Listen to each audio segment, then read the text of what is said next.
Alapadma Hasta. Alapadma Hasta generally denotes a bloom of a flower, and mostly it's a fully bloomed lotus.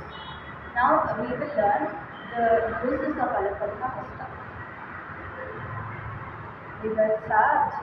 विगसाब्जे कविताति Phule आवर्तके कुजे विरहे मुकुरे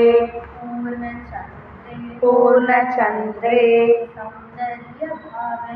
सौन्दर्यभावने तमिल्ले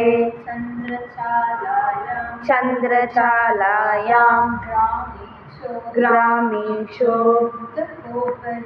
हृदगोपयोगो तटाके शकटे चक्रवाहे कलहरालवे स्लाढने चोअलपद्मश्च कीर्तितो भरतात्